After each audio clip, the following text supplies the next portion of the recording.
Welcome to the SportsPro Podcast.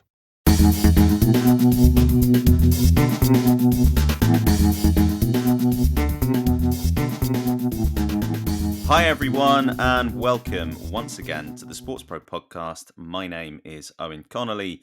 I'm the editor-at-large at SportsPro. Hope you're well. Great to be back, and great to welcome back once again SportsPro digital editor Tom Bassam. Hi Tom. Hi Eoin. We have got a really interesting chat in the second half about piracy with Eoin Munford, who's the Director of Industry and Product Marketing for EMEA at Akamai. But first, Tom, you and I are going to set the scene a bit for the SportsPro OTT Summit USA, which is going to be taking place next week. As we're speaking, that's on the 3rd and 4th of March.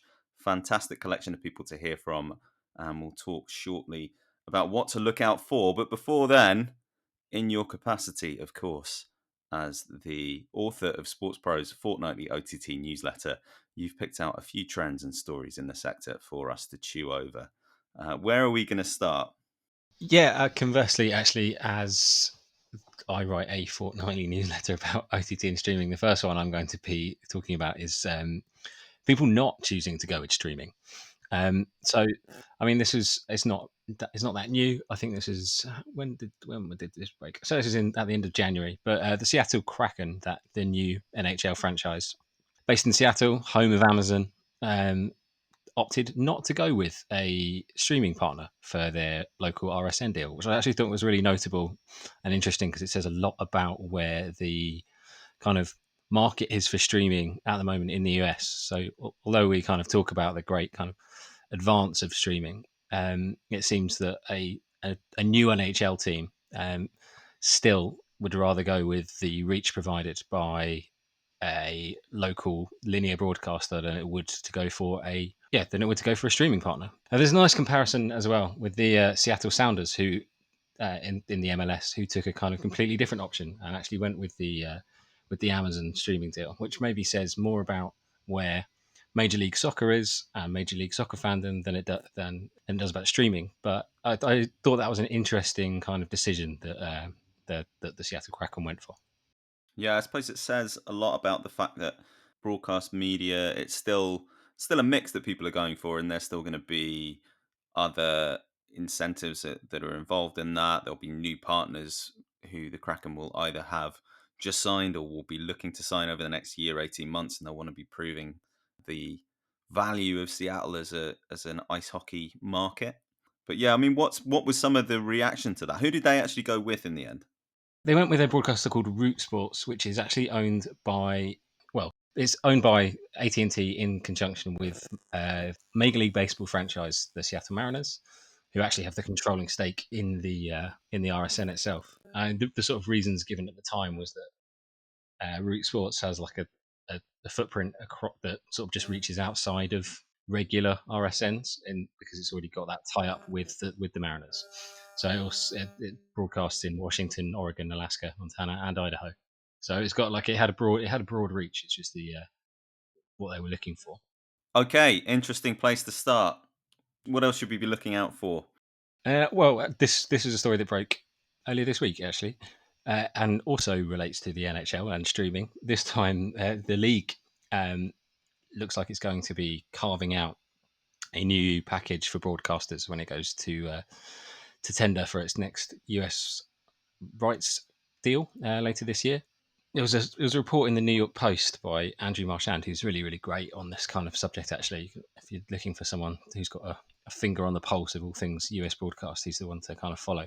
And he had a story about basically saying that if the NHL wants to boost its broadcast rights income, then it's going to have to carve out a streaming package for one of the new OTT products being put out by those big media companies in the US. So whether that's Peacock or ESPN Plus, or potentially the new Paramount Plus platform as well.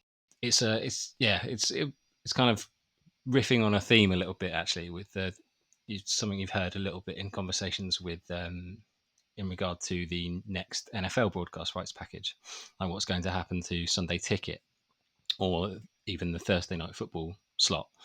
Is that going to go streaming exclusive? And I think that's going to be a trend that we're going to see a lot of when it comes to those the next generation of those big US major league rights deals is that there's going to be one element of it which is kind of almost experimental, for them to go with a streaming partner where they get to where the league and the broadcaster get to try out a few different things, I think.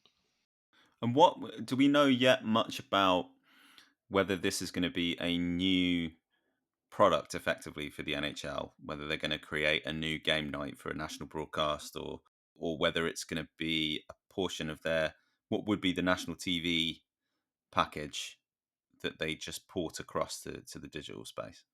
From my reading of it, it sounds like it's going to be like additional games. So like that's going to be how they make their money. It's like the existing package as it is will be sold, and then there'll be another national package which is basically carved out for exclusively for streaming. So currently the NHL gets around $200 million a year from NBC. If it wants to add to that, it'll create another package of national games which it will put on a D2C platform essentially. Yeah. One of the things that we have heard a lot about in the US in particular, and in the NFL especially, I think, is the rise of the simulcast. So you have a nationally broadcast game that's then spun off to Amazon, and we also saw them playing around with Nickelodeon and CBS Viacom earlier this year, doing something quite different. That's not really what we're talking about here, though, is it? This is still, eh, I guess, it's a means of generating some revenue, but also because these new streaming platforms that have sprung up in the last year, 18 months, are looking for differentiators. We are more likely, I guess, to see something exclusive turning up in a deal like that. Yeah, I think it's more like the WWE deal, which put a load of WWE content on Peacock, and also the kind of follows that trend of NBC actually shutting down its NBC Sports Network cable channel and moving quite a lot of that content onto Peacock as well. So I mean, it's reserving the linear channels for the really premium stuff, and then putting the kind of secondary or shiny but not necessarily like top ticket bits on the streaming platforms. Okay, well, it's going to be really interesting to see how that part of the sector develops. And it's not unique to the US, but it's distinctive, I think, in the US. The role of all of these kind of mass media group streaming channels that aren't global, they are primarily nationally focused. Yeah, for me, it's kind of it looks like the start of how we see a great transformation into that being the kind of more common method for delivery. I mean, I think we probably get a little bit of ahead of ourselves talking about some of the things that you can see on OTT and streaming platforms with regards to like yeah, as you sort of mentioned earlier, different style of broadcasts or interactivity. But I mean, I think ultimately they've kind of got to get the crossover, like the initial crossover and the initial switchover, kind of complete. And this is that kind of first step towards that, with big major properties going on to big major backed streaming products. Yeah, so this is what you're talking about here is the point at which NBC, Peacock is not kind of a marketing or a revenue driving thing for NBC. It is most people's primary point of contact with NBC, the company, Peacock or whoever else, whichever other service, which might take 15, 20 years, but it's going to take some pretty significant investment and some pretty bold commitment. Yeah, for sure. At some point, someone's just going to have to say, "Yep, this is where we want to do it. We think we can. The options here are better." And um, yeah, it's got the reach that we want. All right. What's next? This one's slightly different, so it's kind of swinging back over our focus a little bit to Europe, but it's kind of Europe originated and then worldwide distributed. So there was a report earlier this week in the Daily Mail about how the big six clubs in the Premier League are pushing to basically have a bit more control over the overseas rights in the next broadcast tender. I think the wording was that it would placate some of their perhaps inclinations to take more drastic action such as breakaways, etc. And it wasn't so much like I think for a long while people have known that like the big six clubs think this is where they can generate more interest. They've got those big overseas fan bases, to play on. But it's not just an opportunity, I think, for teams in the Premier League. It also works for big clubs in smaller markets. So, for example, like one existing model is what Rangers did in India, where they acquired the rights to all SPFL games in India and then sold them on to Star Sports. What that basically meant was that India, Rangers became the broadcasting rights holder for all of the Scottish football in India, but were able to place a far greater emphasis on their own games. So, yeah, Star Sports in India now broadcasts like all of Rangers games and some others on their streaming platform. Rangers sort of banking on the idea that they're the biggest draw, or they can be the biggest draw in that market, and this is the way of laying down a marker. I'm sure Celtic would have something to say about it, but I thought it was interesting nonetheless. And like another kind of another facet to it was, Ajax in Holland are asking to do basically the same thing. They want to. They know they're the biggest name in Dutch football. They're actually said they're prepared to give up a share of the domestic rights revenue in order to take over more control of their of the overseas rights, where they think they can generate more revenue. Really, really fascinating dynamics that sets up. I mean, the scale of the Premier League rights, you imagine there would be some kind of negotiation towards the centre, but with some concessions carved out, some further concessions maybe carved out for the big six teams who did get a little bit of that in the last round of right sales when it came to international media. It brings to mind something that's happening on a much smaller scale here, which is in the county championship in domestic cricket, where obviously the ECB has a very big set of rights deals that are mostly in place for the next few years. But when it comes to the county game, they are allowing for the sale of some streaming rights, and what you're seeing is some of the more entrepreneurial and better resourced teams beginning to put their own media capabilities in place. I think I saw Surrey were expanding that a little bit further earlier in the week, and you are going to see these kind of markets within markets, or these players within setups that had been arranged in a different way or in a more level way, and perhaps it does allow for the opening up of the field in the way that you get in sponsorship to spread to in some sports, depending on what the umbrella organization wants to enforce. It does allow for the opening up of the field in international media rights sales. It's a really, really, really interesting one, I think, to keep an eye on. Yeah, for sure. It's kind of funny, isn't it? 5-6 years ago, you had Liga collectivizing all of its rights, and the Primeira Liga, the Portuguese top flight, has said that by 2028, I think it will be doing the same. But maybe some of the more advanced leagues, or the Premier League at least, will be perhaps moving in a different direction by that point.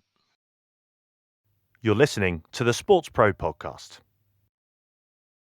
Well, it all goes to show that the OTT and broadcast sector is in a state of considerable flux. Lots to pore over, lots to consider, more dimensions to it, I think, than there have ever been.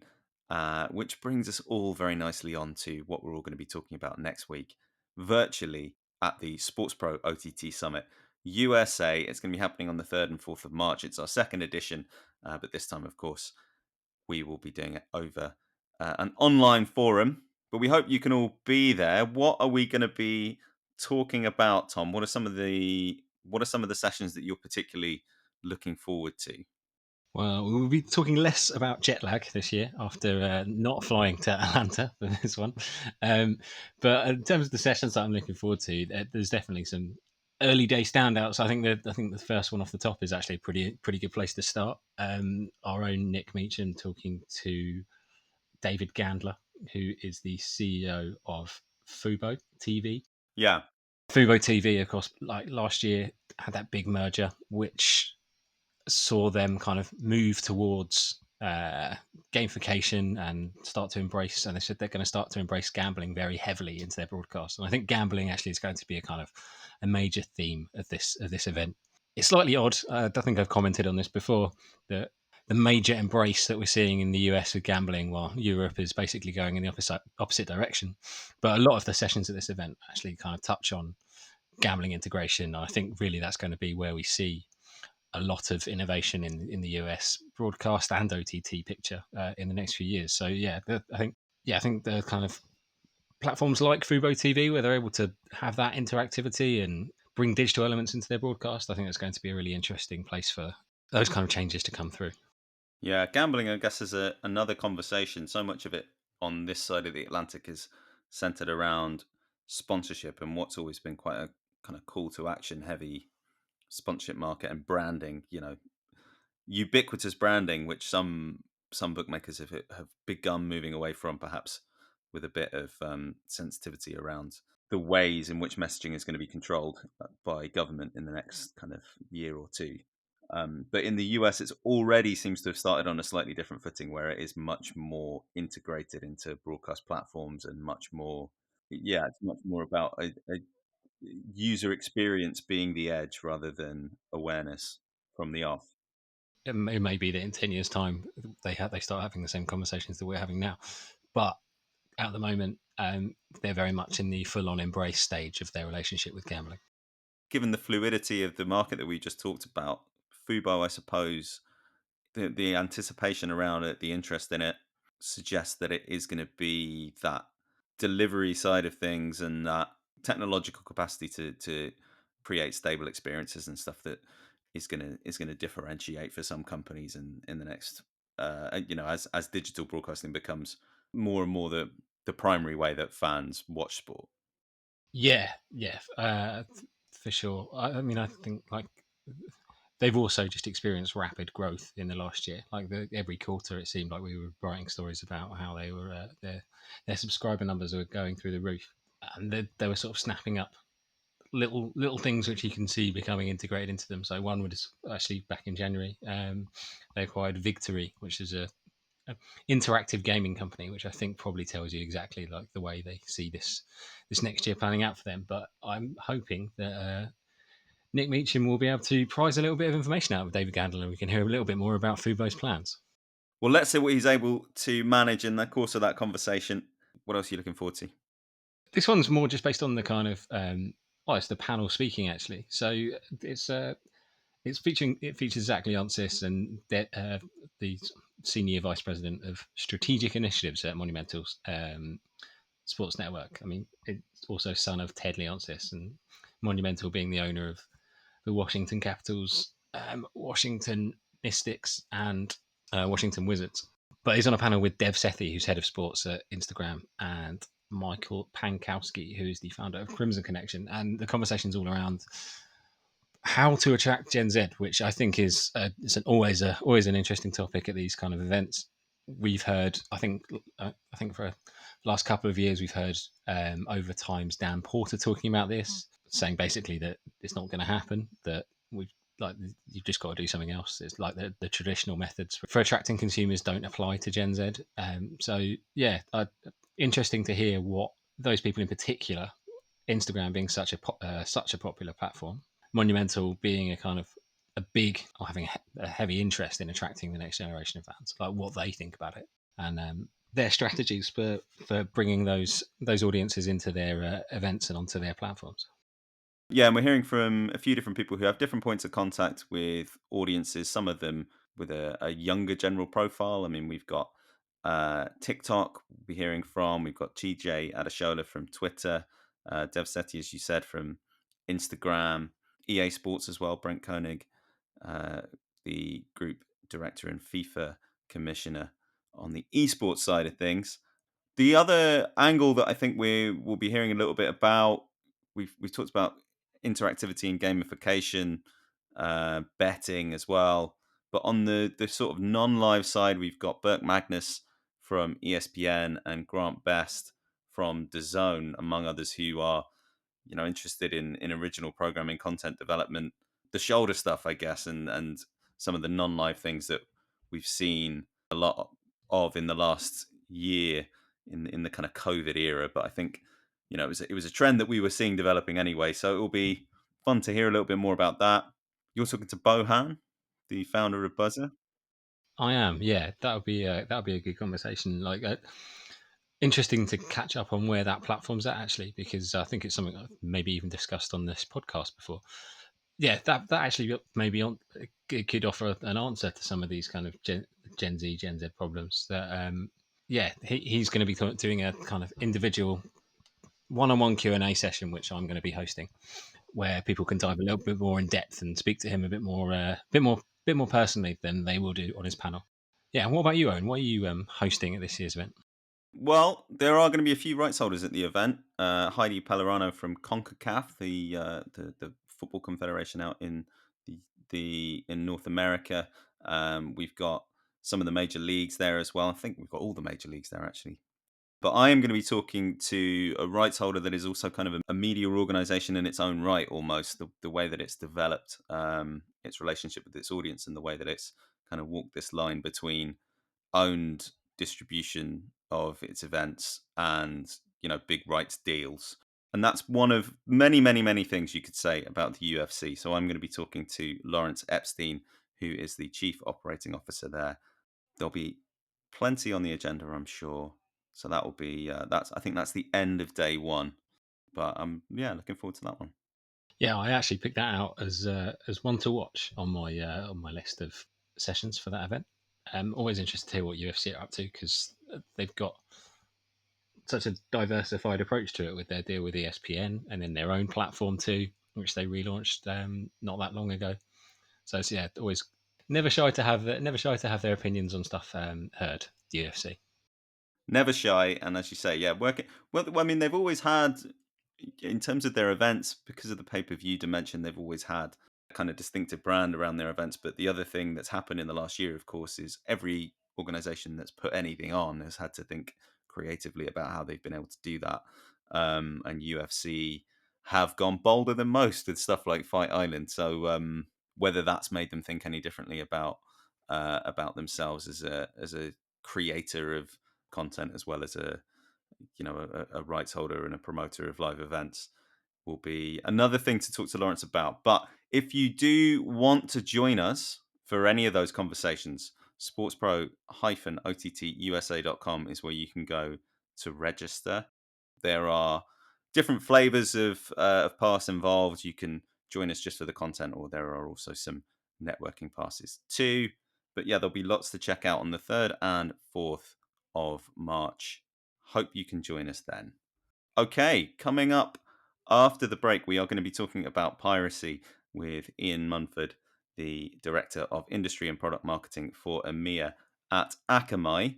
There's some really thoughtful angles on the whole issue of piracy. Obviously, everyone is aware of the scale and the seriousness of it, but we talk a bit about understanding what pirates' motives are and the resulting structure of some of the organizations, how they identify and target weaknesses right across the digital operation, really framing the whole issue as a question of digital security and not just a question of content theft. It's well worth your time, and it's coming up just after this.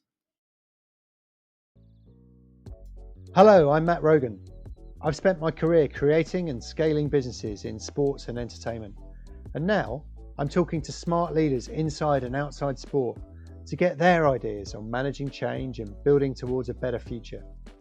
You can listen in on the Playbook podcast, a collection of candid, agenda-free conversations full of practical advice your company can work with. Get your new episodes right here on the SportsPro feed, and check out the rest of the series wherever you get your podcasts.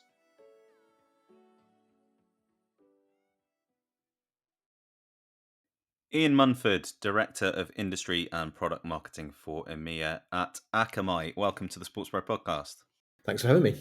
Thanks for coming on. We're going to talk about piracy in the main over the next kind of 20 minutes or so, but I just wanted to give you a chance, first of all, to introduce us to Akamai, because it's a company with a pretty big remit in digital networks in the digital space.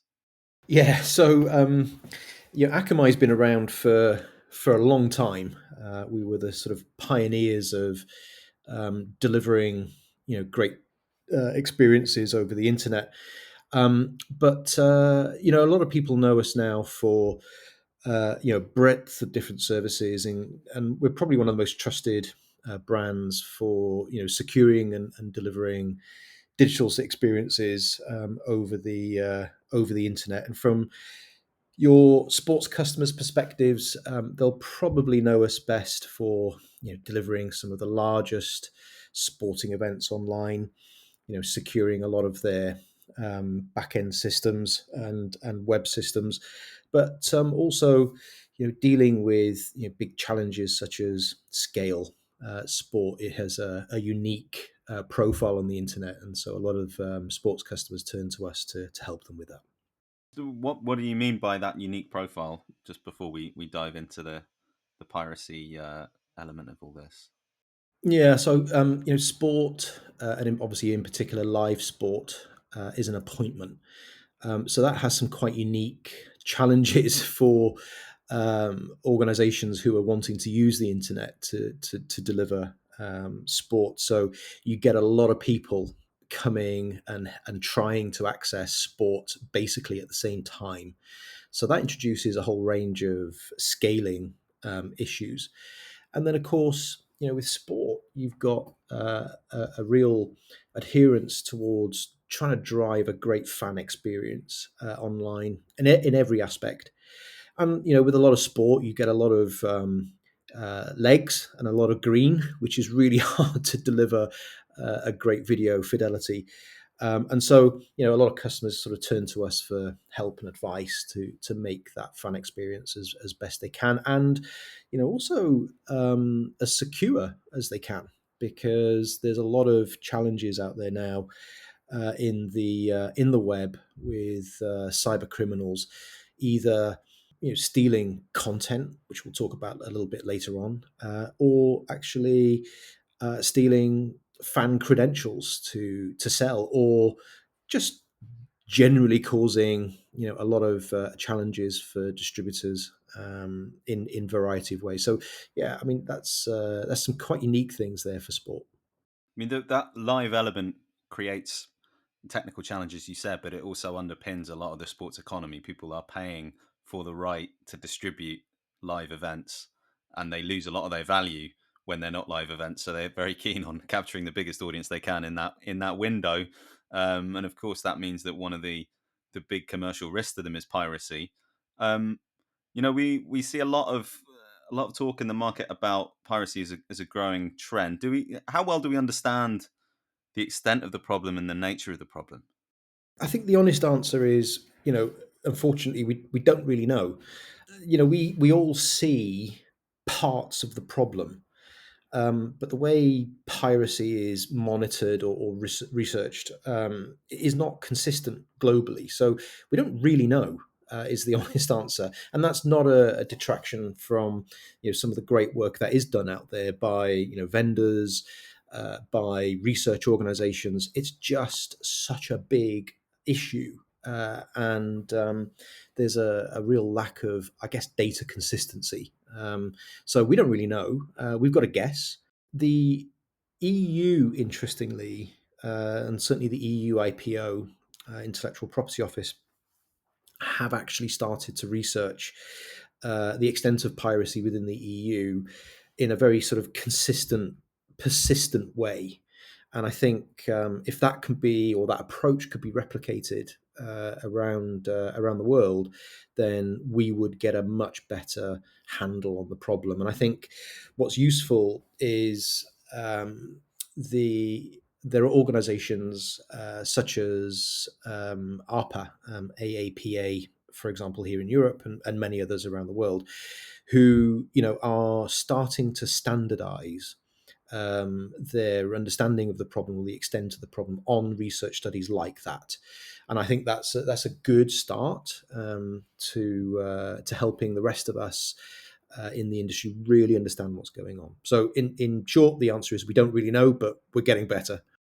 And just to frame it another way, I mean, there's a link obviously between piracy and pay TV revenue, or there's often a link made between the two. You're substituting a transaction for a theft. Basically, somebody is getting something for free that they might otherwise be incentivized to buy. But how well can we calculate the real impact and the real effect on the bottom line?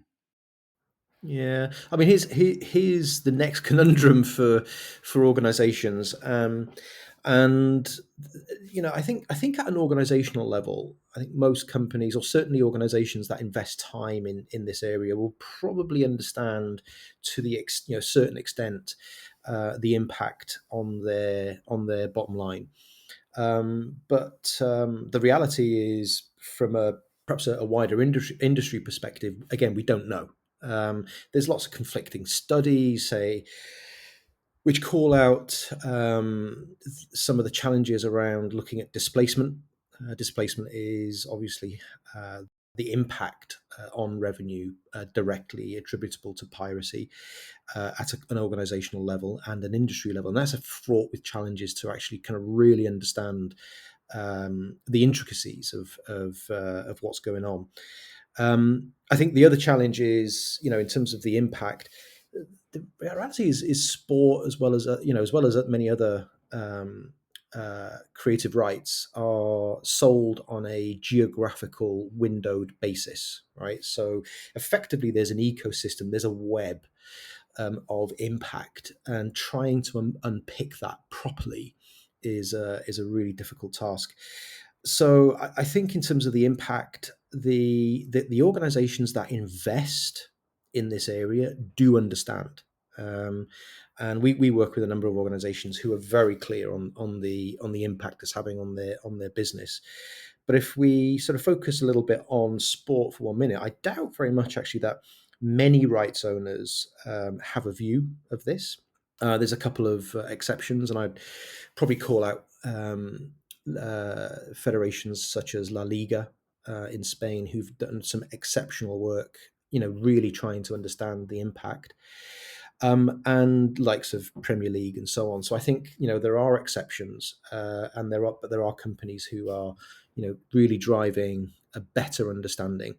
Fundamentally, though, the impact strategically to the industry that piracy brings is really what we've been trying to get our heads around. So, if you think about the way rights are bought and sold across the world, you've got a situation where the impact on licensing is likely to have the effect of decreasing the value of rights.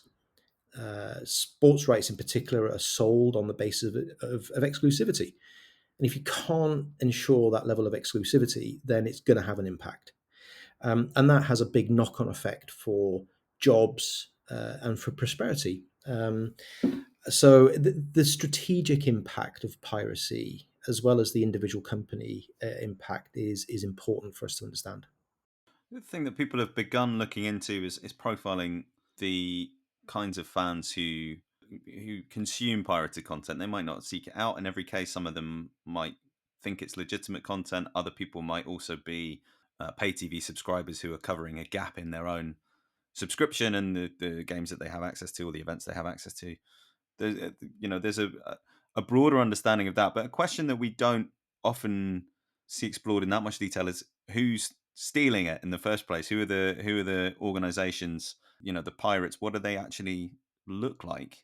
What are the skill sets that they have? What are the organizational capacities that they have? What are their incentives? Yeah, great question. So you're absolutely right.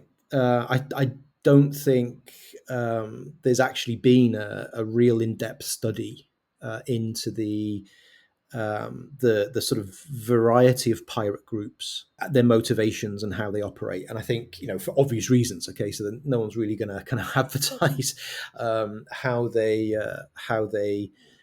actually go about stealing content in the first place. But I think in our white paper, which we entitled sort of Inside the World of the Pirates, we did do a lot of research into this area to try and kind of understand the motivations and the methodologies. And the reality is that there are definitely separate groups with very different motivations. So, for example, we looked very closely at the release groups. Now, this is very reminiscent, or these groups are very reminiscent to the wares scene back in the day, where basically stealing software and games was the thing to do. So what does a release group? What are they trying to accomplish? Yeah, I mean, their motivation is almost altruism.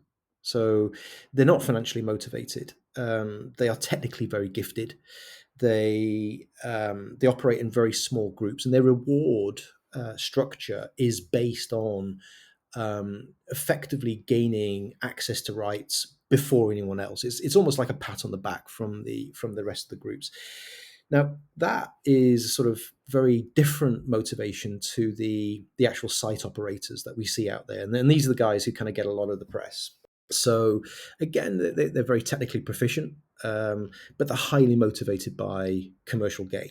So, we see, everything they do is geared towards generating revenue of some sort, unlike those the release groups who will be much more sort of low and slow in their methodologies. These guys are in; they're like the ram raiders of the pirate world.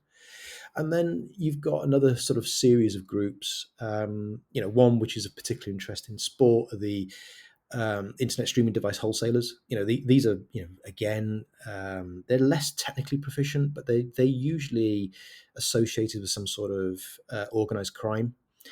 And then another group, which is actually very important, are what we call the lazy pirates. These are the people who will sort of point their phone in front of the TV when a pay-per-view boxing match is on, and they'll stream across social media or other platforms. And they often hide behind sort of ambiguity or actually the anonymity of the internet. They kind of probably know what they're doing, and they probably know what they're doing is wrong, but they don't understand the impact to the market. So there's various groups, and what we're trying to do right now is understand the methods that these different groups use. So I kind of articulated the sort of release groups and the site operators. If your motivation is financial, then you're going to look for a path of least resistance. So you're going to attack areas that give you the quickest return. With the release groups, that's a slightly different challenge because they've got time. All right, they're going to find a way in. They're going to find a weakness. So we're really trying to understand that to, help our customers put the right defenses in place. Yeah. So what you're explaining, what you're describing almost is that, as you say, not everybody in this picture is financially motivated.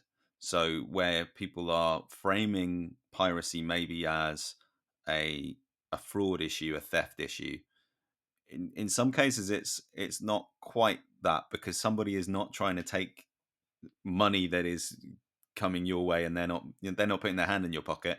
They're just messing with you, basically. In some cases, it's a slightly crude way of putting it, but Yeah, no, I understand. I mean, it's all theft, all right? I mean, at the end of the day, it's all theft, and whether they are motivated by financial gains or not, it's still theft at the end of the day. And I think if you look at the sort of the Pirate Bay culture, if you like, where the sort of remit of that group was basically to provide access to everyone of all rights. Lots of movies and TV programs, of course, but equally sport is impacted. So if you look at that group, that's huge. I mean, it's almost, for a lot of the people who kind of use it and supply content into it, it's almost like a religion to some extent, but it's still theft. And I think if you kind of look at it in the guise of, I don't know, maybe retail, you wouldn't excuse someone for shoplifting as an example because they kind of want to give a product away. It's still theft. yeah. But what I mean to say is, you can't see it entirely in terms of the value proposition. You have to look at it as a cybersecurity question, because it's about your vulnerabilities more than it's about what you have that someone is trying to take from you. Correct. Absolutely right. And I think that's the interesting thing from my perspective. I've been around, I guess piracy as we would kind of call it. I find that kind of term a little bit fluffy. It's almost sort of giving the problem some form of legitimacy, almost, right? So piracy is what it is. It's a cyber crime, and it needs to be dealt with as a cyber crime. And I think, the interesting thing is looking at groups like ARPA and others. They're trying to educate the market so that they understand this is a serious cyber crime. Unlike any form of cybercrime, if you don't do something about it, it will have consequences. Whether that's at an organizational level or an industry level, it has consequences. And that's the approach that we're taking. Help us spread the word about the SportsPro Podcast. Subscribe, like and share our content on social. Join the conversation on Twitter with the hashtag SportsProPod. And if you're enjoying our work, why not leave us a rating and a nice review on your podcast platform of choice? And if you want to get in touch, you can send us an email, podcast@sportspromedia.com. The SportsPro Podcast. We're listening too. So, what are some of the routes that pirates are taking into to get access to people's content?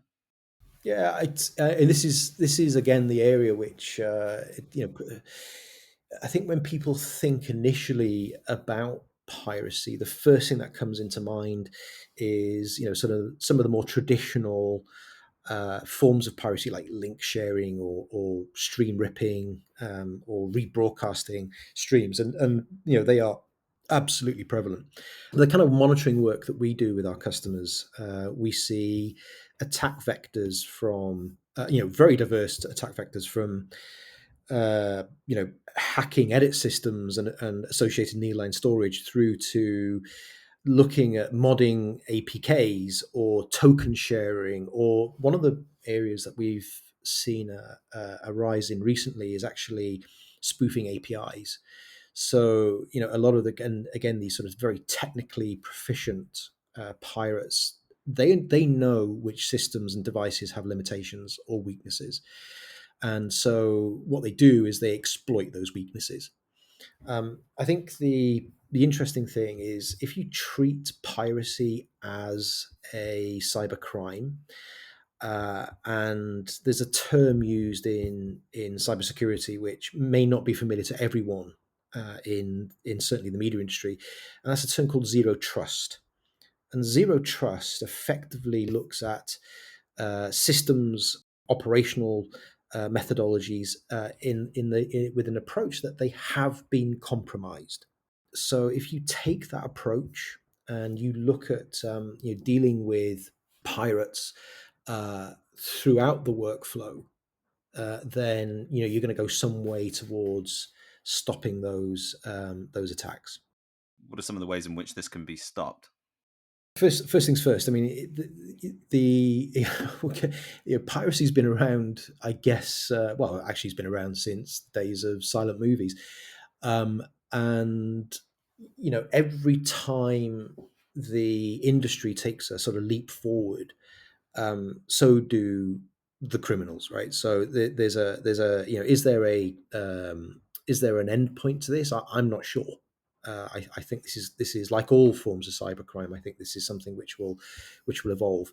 But the industry as a whole is very aware of some of the legal and the regulatory measures to try and prevent piracy, and there's been many great success stories, and I call out organizations like ACE, who globally now are leading that charge, putting some of these criminals certainly behind bars, and getting some of their sites stopped. But the challenge with the legal approach is, as soon as something's stopped on one site, another one will pop up elsewhere. So the approach that we work with our customers on is to use zero trust as a sort of philosophy, if you like, but take a 360 view.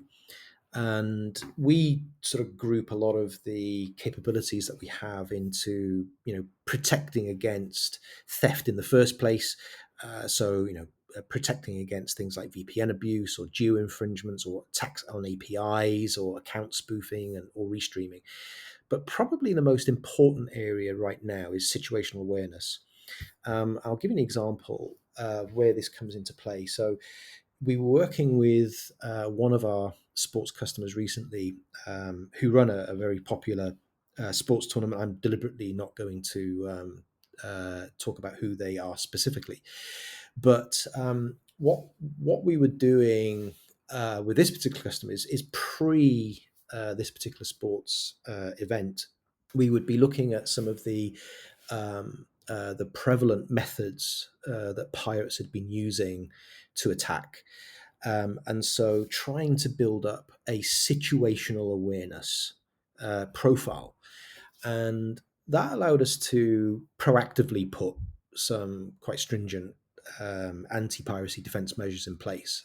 What was most important, though, is as the sports tournament was underway, and as the pirates were attempting or probing for weaknesses in order to access this particular customer's content, when they hit a block, then they would very quickly change tactic and attempt other measures.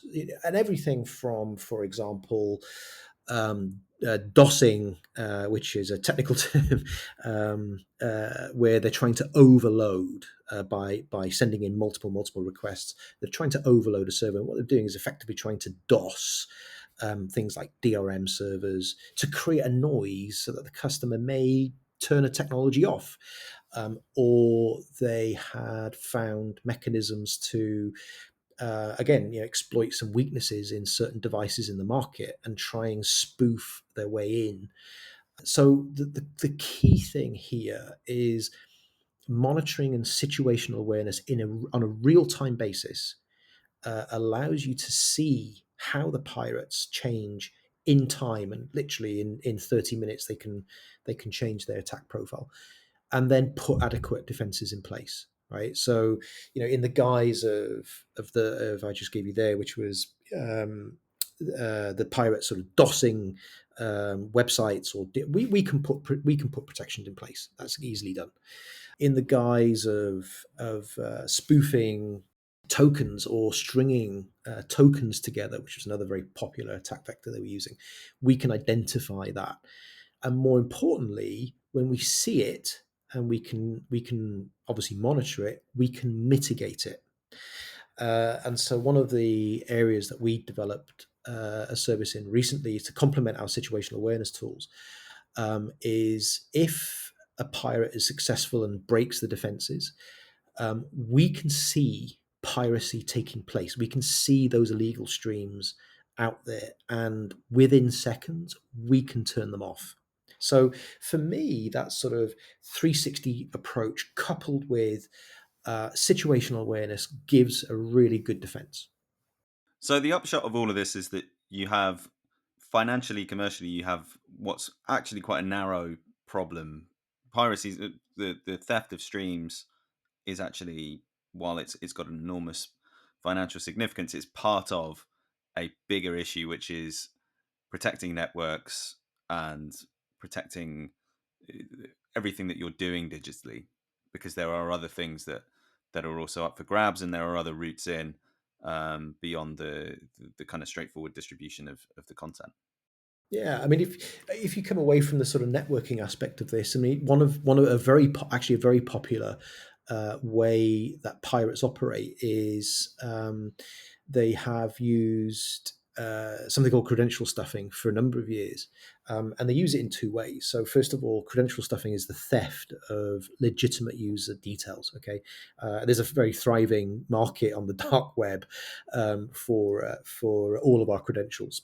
Most of us will have had our credentials stolen through some site.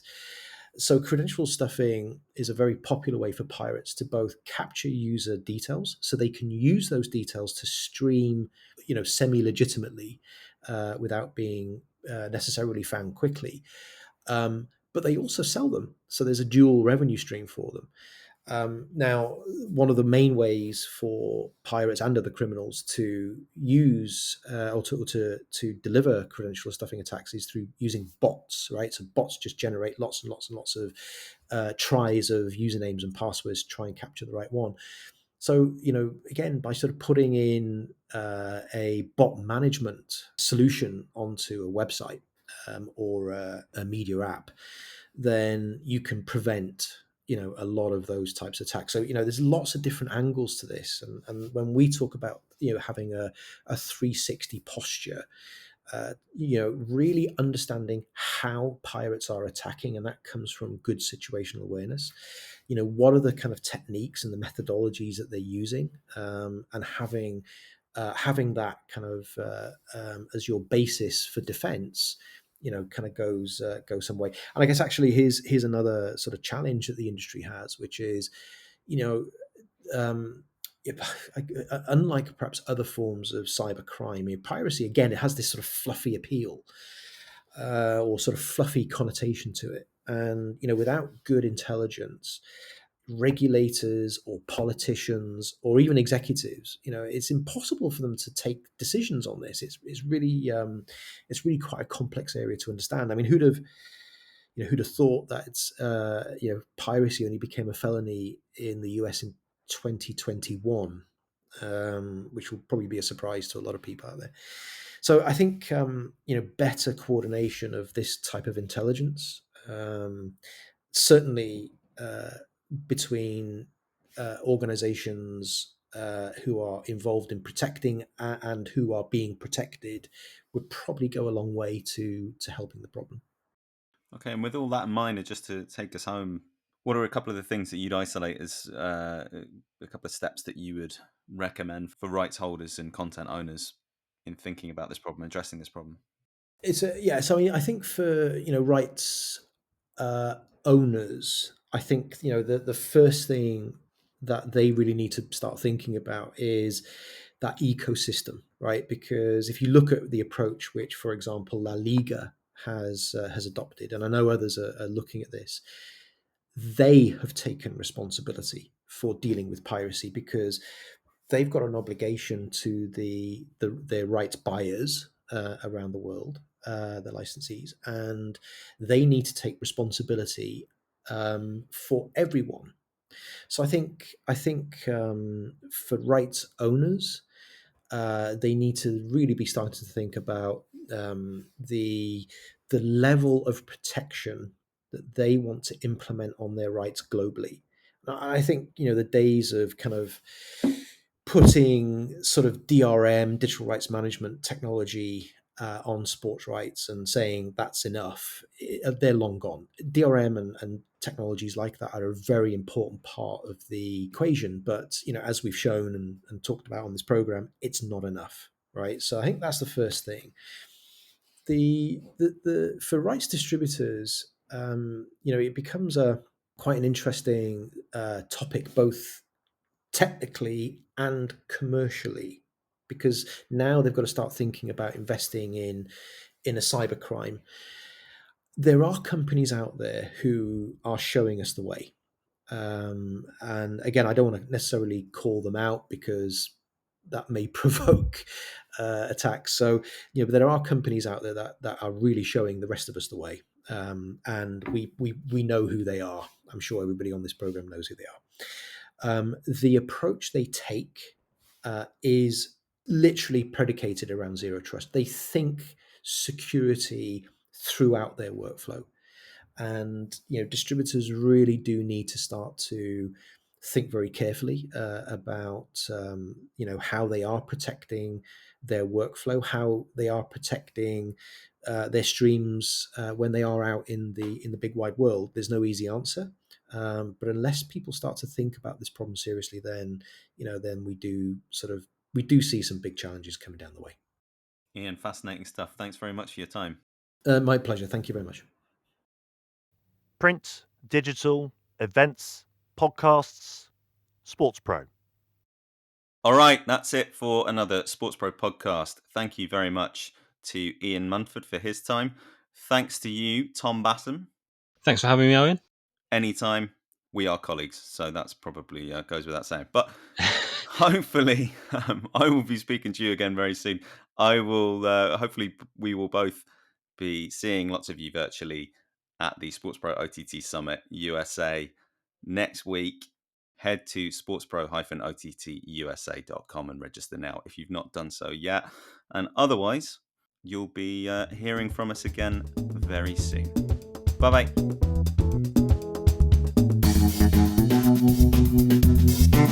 The SportsPro podcast is published by SportsPro Media. The producer is Ed Dixon.